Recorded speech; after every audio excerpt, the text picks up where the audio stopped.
kalau kompetisi ini tidak ingin ada break dulu, ya salah satu caranya adalah menunda pertandingan.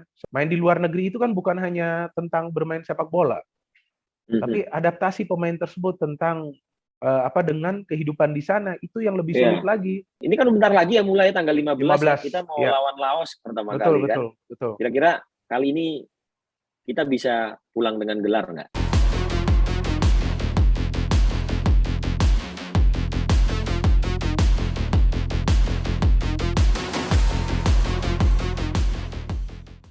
Halo warga Plus 62, kita ketemu lagi di Bola Plus 62 sama gue Stuart Henry dan juga ada Mas Binder yang sekarang nun jauh di sana. Iya. Mau tidak Mas mau Binder, ya, terpaksa ya. Mau tidak mau ya kita harus beradaptasi dengan situasi sekarang karena memang COVID varian Omicron ini kan lagi menggila ya. Jadi betul. Kita sekarang lagi ngobrol ini juga PPKM dinaikkan ya levelnya ya Mas Binder ya? Iya betul, baru saja ya, beberapa mungkin 1 jam yang lalu ya tadi kita lihat beritanya. Ya, jadi untuk mengambil tindakan preventif lebih baik kita ngobrol-ngobrolnya dari jarak jauh. Iya. Ini benar-benar jaga protokol ya kalau ini. Iya, perlu dong. Kita juga harus beradaptasi dengan situasi dan kondisi kan. Tapi ngomong-ngomong, mari kita lupakan sedikit kesedihan soal pandemi yang sedang melanda negeri kita ini. Karena kita harus bicara soal sepak bola negeri kita yang tampaknya memberikan sedikit kesedihan juga ya. Karena sekarang kan di Februari ini ya Mas Binder ya, kalau kita bicara soal Liga 1 ini kan bulan di mana sebenarnya penantang-penantang gelar itu udah mulai kelihatan tuh. Betul. Tapi memang musuh dari klub-klub yang bersaing sekarang ini di Liga 1 bukan hanya pesaing-pesaing mereka, tapi juga COVID-19 ya. Karena kan kita tahu cukup banyak yang terpapar COVID-19. Betul, artinya kan ini adalah musuh yang tidak terlihat. Nah, ini lebih sulit lagi untuk para pemain. Dan memang ini sekarang sudah menjadi persoalan karena ada beberapa tim yang tidak diperkuat oleh pemain-pemain inti mereka. Atau yang biasa kita kenal itu key player. Ketika key player ini tidak bermain, otomatis kekuatan dari tim tersebut akan berkurang. Nah, ini yang sekarang menjadi masalah untuk beberapa tim kan. Memang nggak semua tim yang mengalami kesulitan ketika ada key player-nya itu tidak bisa main, tetapi lebih banyak tim yang kesulitan. Apalagi ketika pelatih itu tidak bisa berada di pinggir lapangan. Iya, jadi pengaruhnya sangat besar ya, karena kemarin kita juga lihat kan waktu Persib nggak ada pelatihnya, Persebaya juga nggak ada pelatihnya. Tapi mungkin sebelum kita bicara lebih dalam nih, kita intip dulu lah, gimana klasemen sementara di Liga 1 ya, sampai ke pekan ke-23 ini yang memang belum dimainkan semua karena ada sebenarnya 4 tim kalau tidak salah yang masih belum main. Tapi ini dia, Mas Binder, ini kalau gempa itu biasanya kan terjadi itu gara-gara perpindahan lempengan bumi ya. Ini juga ada perpindahan lempengan posisi ini di klasemen Liga 1. Bayangkara FC ini ya, timnya konsisten juga dalam 2 pertandingan terakhir. Mereka dapat kemenangan yang penting lawan Persib, kemudian lawan Barito comeback, Arema FC seri, dan Bali memang formnya lebih baik ya, menang-menang terus, tapi mereka juga tertinggal Persebaya yang tiba-tiba menurun kan. Nah, sebetulnya kan tim ini yang sebelumnya bermain rapi, bermain baik, tapi memang seiring berjalannya waktu beberapa pemain yang tidak bisa bermain, apakah itu membela tim nasional atau juga karena terpapar virus, membuat tim ini justru tidak konsisten ya kan. Dan Persib lebih lagi, kita lihat memang sebelumnya mereka dengan banyak pemain yang absen bisa menang lawan Persikabo. Tapi menurut gue ya itu hanya once in a while aja sih. Karena memang para pemain yang biasanya tampil sebagai pemain pelapis atau jarang mendapatkan kesempatan main sebagai starter itu main all out lawan Persikabo. Nah, ketika kemarin lawan Bayangkara FC terlihat kan tanpa beberapa key players dari Persib, mereka kalah di lini tengah itu. Terlihat Maklok itu berjuang sendirian aja. Jadi ya menurut gue masalah untuk beberapa tim itu sekarang berada ya dengan kesehatan para pemainnya. Ya, ini kalau kita lihat kemarin ya, Persib kalah 0-1 dari Bayangkara FC. Bagi kedua tim ini sebenarnya ini pertandingan penting loh. Soalnya kan Bayangkara di sini memang nyari kesempatan buat mengkudeta Arema. Betul. Sementara Persib ini mencoba ngambil kesempatan karena Persebaya kan sebelumnya kalah. Tuh, jadi ada kesempatan untuk ngambil poin. Ternyata Persib Bandung masih kalah beruntung. Karena kalau secara permainan terlepas banyak sekali pemain yang nggak bisa main ya. Ada Nick Keepers nggak bisa main, Rashid Basim nggak bisa main, Hand nggak bisa main. Tapi tetap loh, kemarin itu cukup ngelawan sebenarnya mainnya Persib ya, Mas Binder ya. Kalau gue lihat di babak pertama sih bisa memberikan perlawanan, tapi di babak kedua ketika ada counter strategi dari Paul Munster, itu Andik masuk dan Evan Dimas masuk, itu membuat permainan dari Bayangkara FC itu lebih rapi lagi. Nah, disinilah pentingnya peran pelatih itu di pinggir lapangan. Jadi pelatih itu perlu melakukan counter strategi, dan betul Bayangkara FC itu mengandalkan strategi untuk bisa mengalahkan Persib Bandung. Bukan game yang mudah juga untuk mereka. Tapi secara permainan terlihat tim ini memang lebih banyak mendapatkan peluang kan untuk mencetak gol. Teja lagi formnya memang lagi bagus-bagusnya. Tapi ternyata gol yang indah sekali itu dari Sani Rizky, luar biasa pemainnya. Iya kan, dia bisa kontrol bola di dalam kotak penalti, kemudian shooting keras seperti striker finishingnya. Padahal dia fullback loh. Iya, bagus banget. Tapi menurut Mas Binder agak ada ini nggak berbau pelanggarannya? Soalnya kakinya agak diangkat terlalu tinggi. Kalau gue lihat kan tidak mendekat ke wajah dari Bonevo kan. Nah, jika mendekat wajah dari Bonevo ya mungkin itu bisa dianggap pelanggaran. Tapi sepertinya mendekati bahu ya atau dada dari Bonevo, dan juga sama sekali tidak ada kontak kan ke Igbonevo. Dan memang sih Bayangkara FC menurut gue salah satu tim yang permainannya dari awal musim ini rapi sih. Cuma memang kadang-kadang finishing dari para pemain itu ya membuat mereka gagal mendapatkan kemenangan. Ini kan di match ini juga sebetulnya banyak nih peluang dari mereka. Iya, banyak dan banget. Akhirnya gol yang dihasilkan ini juga secara tidak terduga sih untuk gua. Karena Sani Rizky tiba-tiba muncul di dalam kotak penalti itu, dan umpannya dari Andik kan. Nah, artinya memang berkat counter strategi dari coach Paul Munster ini yang membuat Bayangkara FC akhirnya bisa menaklukkan Persib Bandung. Iya, gue setuju banget sih, soalnya memang berasa banget kemarin tactical change ya yang dimainkan Paul Munster. Hargianto, Evan Dimas, Andik Firmansyah. Akhirnya memang jadi beda permainan babak pertama sama babak kedua. Ya, dan terlihat juga jumlah peluang dari Bayangkara FC itu lebih banyak di babak kedua. Dan Persib kan sepertinya juga kehilangan sosok dari Rashid dan juga dari Dedi. Biasanya jika Rashid tidak bisa bermain, maka Dedi bisa bermain. Tapi kali ini kan dua-duanya absen. Itu menyulitkan juga Maklok seorang diri untuk memenangi duel di lini tengah. Nah, maka itu terlihat Persib tuh jarang banget menguasai bola di tengah secara lama. Cepat itu bola dibagikan, karena Bayangkara FC kan dengan kekuatan penuh tuh semalam. Nah, mereka di tengah tuh kuat sekali, ada TM Iksan, ada Arthur Bonai. Mereka pressingnya tuh luar biasa itu dari babak pertama. Ya, ini kemarin memang Bobotoh bersedih ya, tapi ini juga menunjukkan kesulitan dari Bobotoh nih, Mas Binder. Emang CS banget sama Bonek, soalnya kan Boneknya juga kalah. Ya, Persebaya juga kalah ya, padahal sebenarnya Persebaya sama Persib ini kan kalau di klasemen poinnya sama, dan juga bisa dibilang 2 dari 5 penantang gelar kan. Tapi kemarin Persebaya ini kekalahannya memang cukup mengenaskan, karena mereka ketemu Persipura, ada sejumlah reuni di sana, tapi kalau kita lihat memang aktornya kemarin Yevhen Bukashvili ya, benar ya? Betul, mencetak 2 gol ya, dan kalau kita lihat kan sebetulnya secara permainan Persebaya tetap bermain seperti biasa. Persebaya ini kan salah satu tim yang sebetulnya kalau ada pemain yang absen, ya secara performance sih stabil aja. Itu sudah mereka buktikan dari match sebelumnya. Tapi terlihat bahwa ketika menghadapi counter attack, nah di sini termakan mereka. Yang gol pertama itu kan. Ya, Ali Sesai telat ya. Iya, ketika gol pertama itu terjadi, nah itu memberikan confidence kepada para pemain Persipura, dan game plan-nya akhirnya berubah. Mereka main lebih bertahan dan hanya coba sesekali aja membangun counter. Dan sama juga sih menurut gue Persebaya kehilangan banyak pemain kunci kan di match ini. Taise, Bruno, dan itu memang mereka butuhkan untuk unlock pertahanan dari Persipura. Ini kan suatu kesulitan tersendiri untuk Persebaya Surabaya kan. Ketika ada 2 pemain kunci mereka itu tidak bisa bermain, Arsenio juga nggak bisa bermain. Jadi ya di depan juga terlihat ya mereka kurang efektif. Padahal serangannya lumayan bagus. Marcelino juga mendapatkan peluang kan untuk mencetak gol. Dan sebetulnya Marcelino itu kan sudah mengikuti TC. Ya. Malah balik tapi lagi dilepas kan kembali ya. Iya, mau tidak mau. Because kekurangan pemain. Nah ini lagi-lagi kembali ke masalah sekarang ini karena ya penularan dari virus yang memang lagi meninggi. Jadi membuat beberapa pemain dari timnas itu mau tidak mau perlu kembali ke klub dulu untuk bisa membela klub kan, karena klub membutuhkan mereka juga. Ya, nah memang kalau kita bicara soal pertandingan kemarin ya, ini ada beberapa faktor nih yang udah disiapkan nih sama teman-teman redaksi dari Bola Plus 62 nih. Kita lihat ada 3 faktor ya.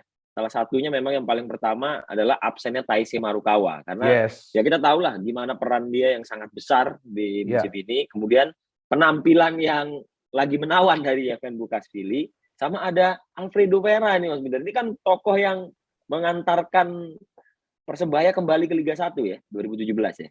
Iya, betul sih. Dan sejak Persipura ini ditangani Vera kan memang berubah permainannya. Kembali seperti Persipura di masa ISL. Terlihat permainan mereka memang rapi, build up serangan dari belakang, ada beberapa pemain muda juga yang diberikan kesempatan. Dan gue melihat pemain baru seperti Vergonzi sih, itu yang memberikan perubahan signifikan. Maka itu, Bukashvili itu kan sekarang udah mencetak berapa? 4 gol dalam 7 game terakhir kalau nggak salah. Ya. Dia mulai meningkat kan produktivitasnya ya, karena ada juga Vergonzi di depan. Kalau nggak salah tuh kemarin Vergonzi yang kasih assist itu ya, kan? Yang ngasih asistensinya ya. Iya, yang pertama kan? Ya, jadi memang Bukashvili itu sekarang punya partner yang bisa membantunya juga mencetak gol. Jadi selain Vera, gue melihat beberapa pemain baru yang masuk ke Persipura juga meningkatkan performance dari tim ini, dan mereka sudah keluar kan sekarang dari zona merah, meskipun belum aman. Tapi at least ini kemenangan yang penting dan ya di luar dugaan juga sih, karena kita tahu bahwa kesulitan juga mereka sebelumnya untuk bisa meraih kemenangan secara konsisten. Ya, kita harus ucapkan selamat ya untuk Persipura ya, walaupun memang mereka masih punya sejumlah perjalanan untuk bisa tetap aman berada di Liga 1. Tapi untuk Persebaya Surabaya sendiri, kekalahan kemarin ini kemudian menjadi sebuah polemik nih, Mas Binder. Karena kita tahu kan sempat ramai juga, ternyata 4 pemain penting yang dimiliki Persebaya ini, termasuk Taisei Marukawa, Bruno, dan juga Arif Satria ini, dites di H-1 ya, positif, tapi kemudian mereka tes mandiri, dan ternyata negatif. Padahal itu dari rumah sakit yang sama. Kemudian memang masalahnya beda lab. Tapi kemudian juga sempat sudah dijawab ya oleh operator PT Liga ya? Iya, memang mereka menginginkan seharusnya ada komunikasi ya dari pihak Persebaya, dan ada baiknya juga sih klub itu melakukan tes secara mandiri. Jadi untuk memastikan, dan itu juga sebetulnya akan membantu operator juga kan. Tinggal bagaimana ya komunikasinya antara klub dengan operator. Jadi ada sinkronisasi antara klub juga dengan operator, karena sekarang ini kan situasinya sih kalau menurut gua sudah sulit dikontrol. Karena bukan saja terkena pemain, sekarang sudah terkena official, sudah terkena pelatih. Kita juga belum tahu apakah siapa lagi nih yang terkena personel yang menjadi bagian dari penyelenggaraan Liga 1. Kan yang kita hanya tahu ini kan hanya pemain, hanya pelatih, official. Nah, sekarang ini kan artinya membuat ya klub sendiri juga punya inisiatif untuk tes mandiri. Itu juga bagus untuk monitoring. Jadi untuk monitoring bagaimana ini para pemain ini mungkin jika lebih cepat ketahuan sudah positif, ya mereka akan bisa bermain di next match kan. Karena kan setahu gue dari operator itu kan ada waktunya untuk tes itu kan. Iya. H-1 ya kalau nggak salah ya tesnya. Ya, dan ternyata kemarin juga dari operator yaitu PT Liga Indonesia Baru juga sempat bilang kalau ada komunikasi 90 menit sebelum pertandingan main ya masih bisa diubah ya. Iya, masih bisa. Karena kan yang gua baca benar atau enggak ya, sepertinya para pemain juga sebetulnya bisa saja main itu kan 90 menit sebelum itu kan line up masih bisa dirubah ya. Kalau nggak salah 1 jam sebelum ya line up itu sudah harus masuk kan. Nah, seperti itulah aturannya kan. Nah, jadi artinya kan masih ada waktu untuk merubah.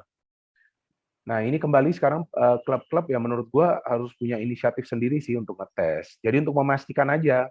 Karena kan bisa saja error itu terjadi. Iya. Jadi kita juga jangan negative thinking. Mungkin juga ini error terjadi, tidak disengaja. Nah, ada baiknya juga sih klub-klub juga tes mandiri. Iya. Thinking harus tetap positif ya, tapi hasil jangan positif. Hasil harus negatif.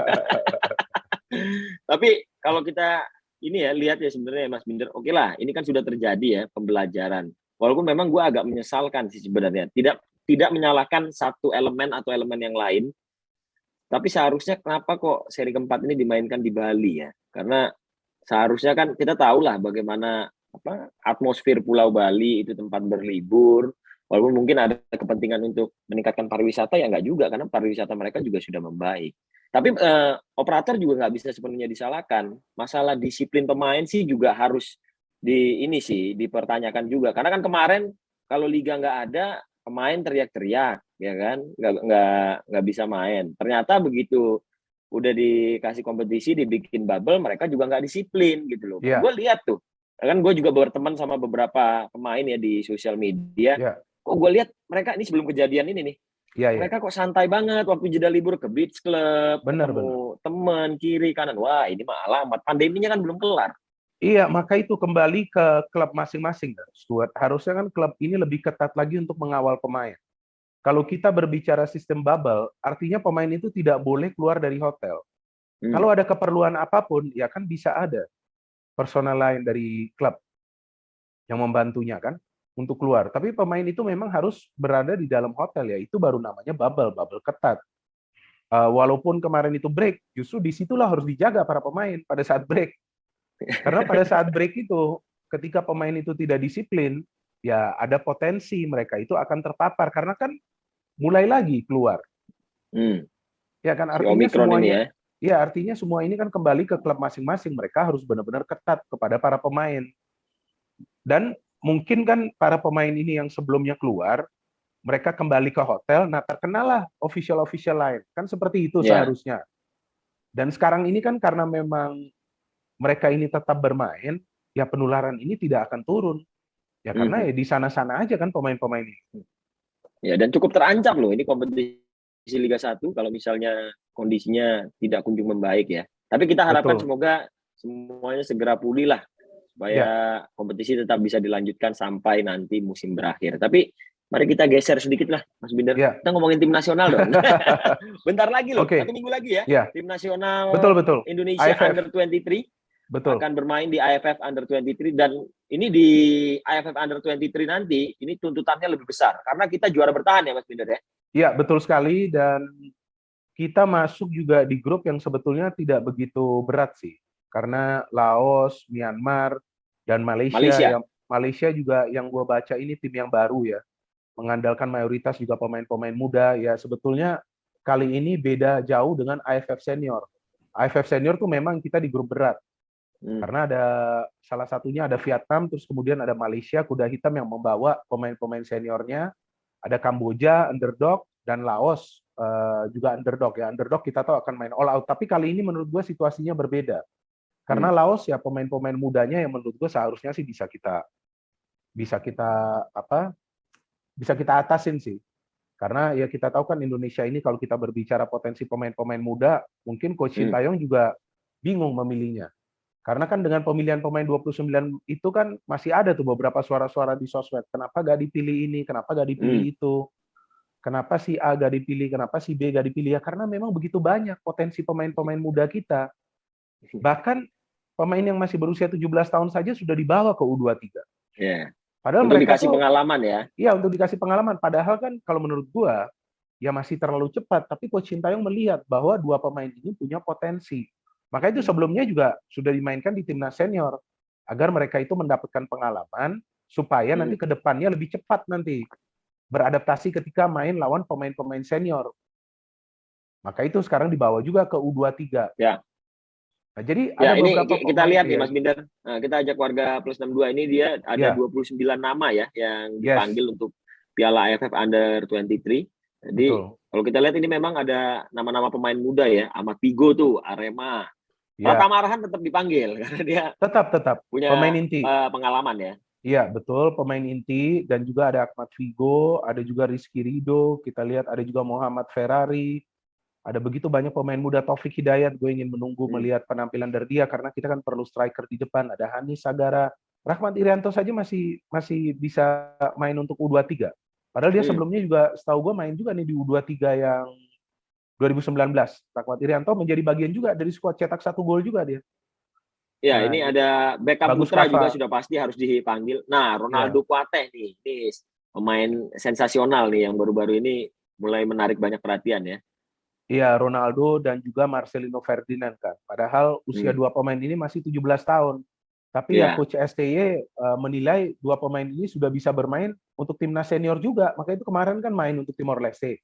Jadi ya kenapa tidak dipakai untuk U23? Padahal dua pemain ini sebetulnya bisa dimanfaatkan juga untuk U20. Nanti kan Piala Dunia tuh tahun depan. Ya.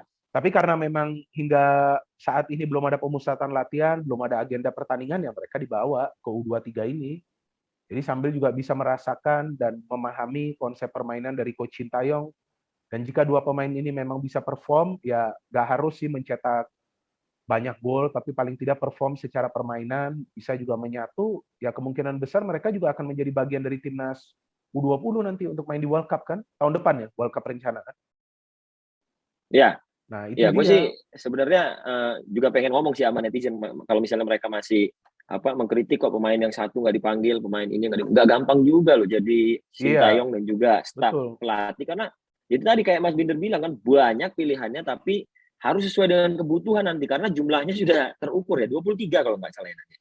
Iya, dan juga kan dia perlu juga memilih pemain yang bisa mengikuti konsepnya, bukan saja pada saat bermain, pada saat bermain di pertandingan resmi, tapi juga pada saat latihan. Nah, latihan itu kan menjadi salah satu bagian penting untuk para pemain. Maka itu sebelumnya tuh gue masih ingat pada saat TC Timnas Senior, mungkin sepertinya tahun lalu ya, ada beberapa pemain kan akhirnya tidak masuk ke skuad Piala AFF. Nah, artinya kan Coach Sintayong juga memantau para pemain ini, dan sebagian pemain-pemain ini kan main juga untuk timnas senior. Bukan main sih menjadi bagian dari skuad, tapi ya ada yang main, ada yang juga nggak main kan, tapi mereka kan latihan. Jadi Coach Sintayong bisa memonitor, dan sekarang dengan sudah bergulirnya liga, ya dia lebih mudah lagi untuk memantau para pemain, karena beberapa pemain ini juga adalah regular starter. Ya, meskipun tidak selalu tampil sebagai pemain inti, tapi mereka sering mendapatkan menit bermain, ya paling tidak di babak kedua tuh akan masuk sebagai pemain pengganti. Ya, dan kita juga harus ingat, pelatih kan itu punya standar, dia punya filosofi dalam menentukan strategi. Jadi kalaupun misalnya ada pemain gitu, misal hebat Ibrahimovic, tapi kalau nggak sesuai dengan taktikalnya Sintayong, ya juga nggak akan dipanggil gitu kan. Betul Jadi sekali. banyak lah ya standar yang digunakan ya. Tapi mungkin kita juga harus lihat nih pemain-pemain yang nggak dapat panggilan nih, dicuekin. Siapa aja tuh? Nah, ini ada 5 pemain yang menurut gua salah satu yang memang sebenarnya sih layak juga dapat kesempatan tuh pemainnya Persija ya, Alfrianto Nico ya. Karena kan kemarin di awal musim sempat bagus dia tuh. Iya, benar. Dan dia sebelumnya sudah mengikuti pemusatan latihan U18 ya. Ya mungkin ada pemain lain yang menurut Coach Sintayong sudah sesuai ya untuk konsep permainan ya Stuart, karena kita tahu kan timnas Indonesia ini bukan cuma timnas Indonesia sih, tapi juga klub-klub di Liga 1 nih sebetulnya punya stok pemain winger yang banyak sekali.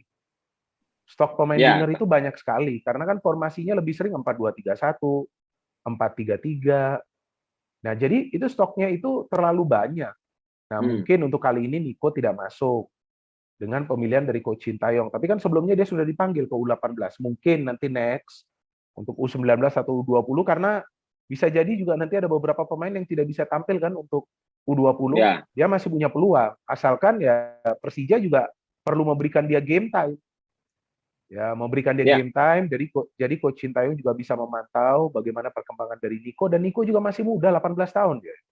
Ya, jadi masih banyak kesempatan lah. Masih banyak. Menurut gua pemain seperti Bagus Kavi juga nanti masih bisa masuk ke skuad dari timnas Indonesia. Semuanya kan butuh waktu. Ketika nanti Coach Sintayong memikirkan bahwa inilah waktunya mereka sekarang bisa membela timnas, ya pasti dia nanti akan memanggil pemain-pemain tersebut. Dan memang sejauh ini sih apa yang dipilih oleh Coach Sintayong cukup unik sih, karena dia inginkan pemain yang memang bekerja sangat amat keras.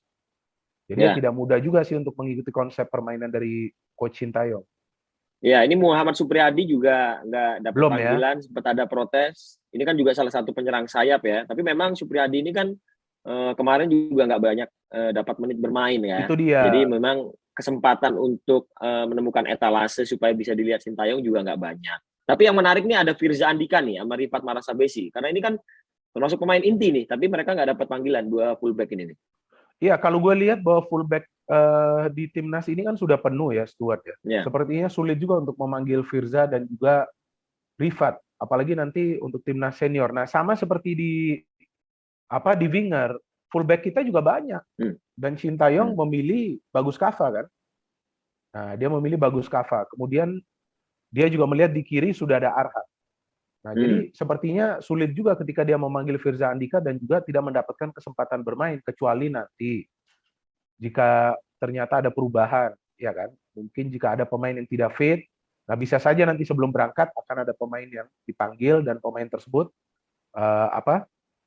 bisa kembalilah ke klubnya untuk pemulihan. Tapi kalau menurut gue sejauh ini yang dipilih oleh Coach Sintayong ini ya sesuai dengan apa yang dia inginkan. Dan akan mirip juga permainan dari timnas Indonesia seperti di Piala AFF Senior lalu. Ya, jadi untuk netizen yang kecewa ada pemain yang nggak dipanggil dan juga untuk pemainnya it's not the end of the world. Jadi kesempatan itu masih banyak ya. Perform aja. Nanti waktunya juga akan tiba ya. Nah, kalau kita tadi ngomongin soal 5 pemain yang kurang dapat lampu sorot, ini ada 5 pemain yang lampu sorotnya terlalu terang sampai harganya jadi mahal banget nih Mas. Ini ada 5 pemain termahal dari tim nasional Under 23. Nah, ini kalau kita lihat nama-namanya ya. Udah cukup dikenal lah ya, Alvandra, Dewangga, Yandi. Dan yang paling mahal memang ternyata masih Pratama Arhan ini, Mas Bidan. Betul, memang Pratama Arhan pemain yang beda ya. Kita lihat performanya S2 dan juga dia kan pemain yang bermain eksplosif. Jarang sekali sih gue lihat pemain mainnya seperti ini sih, pemain muda ya. Karena dia punya tenaga, dia punya kecepatan, dia punya skill juga, dan dia punya kelebihan melepaskan tendangan-tendangan keras. Dia punya kelebihan mengambil lemparan ke dalam yang cukup jauh. Dia punya kelebihan juga untuk memberikan passing. Jadi menurut gue ya dia fullback modern yang memang bisa naik secara cepat dan juga ya dalam bertahan juga solid. Dan ini pemain yang agresif. Sulit sekali loh untuk melewati Arhan. Dia keras sekali ini mainnya di pertahanan. Dia tidak akan memberikan ruang untuk para pemain tim lawan. Jadi ya menurut gue wajar sih dia nilainya cukup mahal. Apalagi sekarang kan dia juga dikaitkan dengan klub asal Italia tuh. Nah, Lazio. Itu dia nih. Ini mulai heboh nih. Netizen warga Plus 62 ini udah mulai heboh karena kan ya Lazio kan bukan tim kecil ya. Ini apalagi kan mainnya di Serie A dan kita tahu lah sejarah panjang Lazio dan juga fanbase yang besar di Indonesia. Ini gara-gara ini Jerry Mancini ya. Ini apanya Roberto Mancini nih? Iya, Jerry ini kan yang gue baca adalah jurnalis senior. Dan sama lah mungkin pada saat dia melihat, mungkin seperti gue melihat ada pemain asing mainnya bagus, ya bisa saja sih gue rekomen ke salah satu klub di sini kan. Ya nanti tergantung juga ke klubnya. Sekarang kan Jerry ini kan merekomendasi Arhan ke Lazio. Tapi kita kan belum membaca ada respon dari Lazio tentang Pratama Arhan kan. Jadi ini sekedar rekomendasi aja yang dia lakukan dengan dia mention Lazio bahwa ini loh pemain kalian harus lihat. Ya sama saja seperti gua atau lo kita melihat pemain asing. Nah, kita mention aja sambil kita tunjukin highlights ke salah satu klub di sini. Tapi kan tergantung ke klubnya lagi. Dan menurut gua kan Italia itu kan punya kualifikasi ya, punya standar tersendiri ya untuk pemain asing yang main di sana ya. Harus berada di ranking keberapa FIFA gitu. Nah, jadi tidak mudah juga, tapi ya menurut gua pelatih senior Italia bisa rekomendasi Pratama Arhan juga ya sudah bagus, artinya mereka juga memantau timnas Indonesia pada saat bermain di Piala AFF lalu. Itu kan gol dari Piala AFF lawan Malaysia. Ya, karena memang jadi memang belum ada respon dari Lazio juga. Ya, CEO-nya PSIS juga ngomong kan ya, Mas Yoyo ya, dia bilang ya rumor gitu, tapi mereka kan juga nggak akan menahan Pratama Arhan ya kalau misalnya ada ketertarikan. Betul, apalagi kalau ke Italia atau ke negara Eropa lainnya kan. Ya tentu pemain tersebut perlu diberikan kesempatan untuk mendapat pengalaman. Dan main di luar negeri itu kan bukan hanya tentang bermain sepak bola, tapi adaptasi pemain tersebut tentang dengan kehidupan di sana itu yang lebih sulit lagi, faktor-faktor non teknis itu. Dan kemudian ya tidak akan ada bantuan juga di sana istilahnya dari klub untuk bisa masuk ke tim, ya harus berjuang habis-habisan agar bisa mendapatkan tempat di tim inti. Ya kalau nggak bisa perform, ya mungkin hanya menjadi bagian beberapa waktu, kemudian harus kembali lagi. Ya, kalau Pratama Arhan ini masih nunggu gilirannya untuk bisa terbang nanti ke Eropa. Udah ada nih pemain kita yang tampaknya udah mulai adaptasinya udah mulai makin bagus nih Mas Bidan. Witan ya, baru bikin gol dia ya, gol debut. Iya, benar. Dan menurut gue ya Witan wajar juga sih langsung cepat nyetel di Eropa, karena kan sebelumnya juga dia sudah berada di Polandia kan. Walaupun kali ini dia mendapatkan menit main lebih banyak dan dia punya temannya juga Egy, dan itu memudahkan Witan juga, dan bagus juga untuk Egy sih ada Witan, dan lebih bagus lagi untuk timnas kita karena dua pemain ini bermain di satu klub, posisinya juga tidak sama, berbeda, berada di flank yang berbeda, tapi sama-sama adalah pemain yang berkontribusi dalam urusan membangun serangan dan juga mencetak gol. Dan terlihat kan Senica ini memberikan kesempatan untuk Witan ya bukan hanya karena dia bisa mencetak gol atau juga dia bisa memberikan passing, tapi terlihat dari energi pemain ini. Ini energi dari Witan ini sama Egy ini luar biasa, Stuart. Gue melihat bahwa dua pemain ini bukan pemain yang ya istilahnya males-malesan. Sejak awal gue melihat dua pemain ini, memang mereka tuh punya skill, punya teknik yang sekarang tengah mereka kembangkan. Dan pekerja keras. Dan kita tahu di Eropa itu kan salah satu standarnya ya harus bekerja keras sebagai pemain. Gak ada yang istilahnya santai-santai, mau main di Polandia, Slovakia, Ceko, Italia, Inggris, kerja keras itu kan. Di latihan, kemudian di pertandingan, dan ini juga sebagai stepping stone untuk dua pemain ini. Jika mereka memang terus perform seperti ini, ya bisa juga nanti dari liga besar lainnya mereka dilirik dan mereka bisa bergabung ke sana. Liga Turki harapan kita sih bisa juga kan ini, kalau ke Liga Turki. Ya harapan kita sih mereka ini ya bisa jadi kemudian contoh bagi teman-teman lainnya yang lebih muda, junior-juniornya, supaya mereka juga akhirnya punya keinginan juga untuk bisa bermain di Eropa, atau Witan sama Egy bisa, masa pemain-pemain muda lainnya nggak bisa dapat kesempatan juga. Betul, jadi role model kan dia orang kan. Nah, jadi yang penting untuk para pemain muda ya mereka juga harus berani sih untuk berkarir di luar negeri, kemudian berjuang agar bisa bermain di sana, dan itu akan membentuk mental mereka. Dan sekarang kan kita melihat dengan begitu banyak pemain yang mulai keluar negeri, ya tentu ini juga membuka mata beberapa agen yang berada di Eropa. Nah, mereka kan pasti melihat nih, sudah mulai beberapa pemain Indonesia yang masuk ke Eropa, kemudian ke Korea juga. Ya, ternyata kita punya potensi juga gitu loh. Ya, betul. Ya, Mas Binder nih, kalau menurut Mas Binder nih, kira-kira kalau kita ngomongin timnas nih sebelum waktu kita habis nih. Iya. Ini kan bentar lagi ya, mulai tanggal 15 kita mau lawan Laos pertama kali kan. Betul. Kira-kira kali ini kita bisa pulang dengan gelar nggak? Mempertahankan gelar yang kita punya nggak? Ini kan timnas U23 kan juga baru kali ini ya akan bertanding ya. Dan mereka juga belum lama akan menjalani TC ya. Beda dengan timnas senior. Timnas senior itu kan tahun lalu kita sudah bisa mendapatkan gambaran pada saat bermain di kualifikasi Piala Dunia, sisa beberapa pertandingan, kemudian main di playoff lawan Taiwan. Nah, paling tidak gue udah bisa mendapatkan gambaran, oh ini punya peluang nih di AFF, ya minimal masuklah sampai semifinal. Tapi kalau U23 harus nonton dulu kita match pertama. Karena ini kan lagi-lagi ini tim yang baru juga, banyak pemain baru. Tapi kan sebenarnya gini, Mas Binder, sebenarnya kan kalau kita bicara soal kelompok usia ini, negara yang satu dengan negara lainnya tidak bisa diunggulkan banget ya, apalagi kalau kita lihat dalam konteks Asia Tenggara ya, harusnya persaingannya cukup merata lah ya. Benar, menurut gue seperti itu. Maka itu, walaupun kita berada di grup yang tidak berat, juga para pemain ini tidak boleh underestimate. Karena nih beberapa tim ini kan masuk dengan pemain-pemain mudanya. Dan mereka sudah melihat penampilan dari timnas Indonesia di Piala AFF lalu, dengan beberapa pemain senior yang sekarang juga, bukan pemain senior sih, pemain-pemain yang sebelumnya membela timnas senior, sekarang bermain di U23. Pasti mereka ada motivasi untuk mengalahkan timnas U23. Iya dong. Apalagi ada Pratama Arhan, ada Dewangga, ada Rahmat Irianto. Nah, artinya ya tidak boleh menganggap remeh. Gue sih ingin melihat dulu first match. First match itu seperti apa? Karena timnas baru U23 ketahuan kan, ya cara mainnya ya. Karena timnas U23 kan belum main sebelumnya, kan senior kan sebelumnya. Ya. Walaupun banyak pemain muda, tapi ya nggak seperti sekarang kan di U23. Sekarang ada Bagus Kava, ya kan. Ada juga pemain-pemain lainnya yang sebelumnya nggak bermain untuk senior kan. Nah, kita harus lihat dulu tuh. Ya. First match ini lawan Laos seperti apa. Langsung bisa dapat gambaran. Ya, kita tunggulah gimana racikannya Coach Sintayong nanti ya di tanggal 15 dalam laga pertama dari tim nasional. Tapi kalau Liga sendiri, Mas Binder, menurut Mas Binder yang terbaik apakah memang harus berhenti atau harus cooling down dulu gitu, misalnya berhenti 1 minggu, atau kita terus lanjut dengan situasi saat ini? Menurut gua tergantung dengan perkembangan situasi dan kondisi sih. Karena kan sekarang kan kalau kita melihat dari penularan yang terjadi, memang sih belum melandai. Ya kan belum menurun. Nah, maka itu dari operator liga pun harus mempertimbangkan ketika nanti penularan ini semakin masif ya. Karena kan terlihat beberapa tim itu bukan saja tidak bisa bermain dengan pemain-pemain intinya, tapi juga tanpa pelatihnya.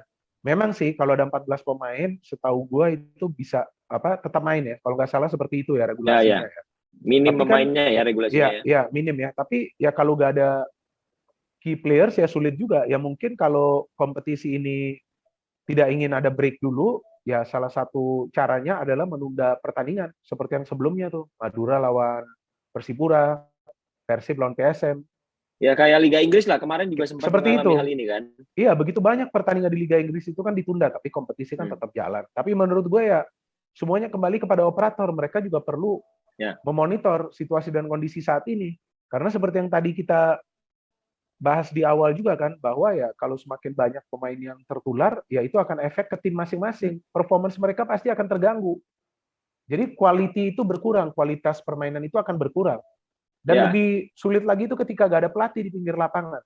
Itu lebih menyulitkan lagi. Karena pelatih itu kan bisa langsung melakukan change. Ya beda juga sih kalau pelatih pakai telepon dan pelatih di pinggir lapangan kan beda. Jadi ya kita tunggu saja bagaimana nanti situasi dan kondisi dalam beberapa hari ke depan.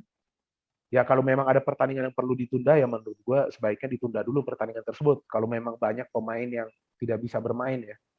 Kalau enggak nanti kan mengurangi kualitas pertandingan. Betul. Kita tunggulah gimana. Ya dan juga kan kompetisi ini kan mengikuti terbaik ya supaya liga bisa jalan. Betul, dan kompetisi ini kan mengikuti jadwal juga kan. Karena memang harus selesai di bulan Maret ya, karena ada agenda puasa Ramadan.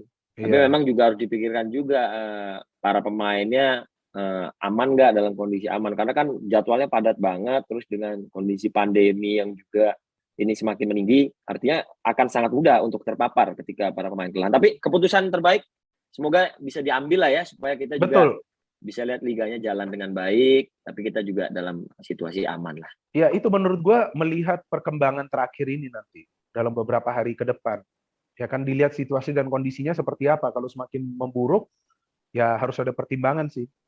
Mungkin meeting dengan para manajer dari klub-klub kan, untuk bisa mengambil keputusan yang ini sih, keputusan yang bulat sih, apakah mau tetap lanjut atau mungkin harus ada solusi lainnya nanti yang dilakukan. Ya semoga semuanya membaik supaya kita juga bisa ketemu lagi dong, ya kan? Iya dong, pasti dong. Siap. Oke, terima kasih warga Plus 62 sudah menemani kami di Bola Plus 62. Jangan lupa terus dukung Bola Plus 62 dengan cara like, komen, dan juga subscribe. Dan nanti kita bisa juga berdiskusi ya di komen-komen kalian. Semoga komennya tetap positif. Yes. Gue Stuart Henry, Mas Bidar. Thank you. Siap.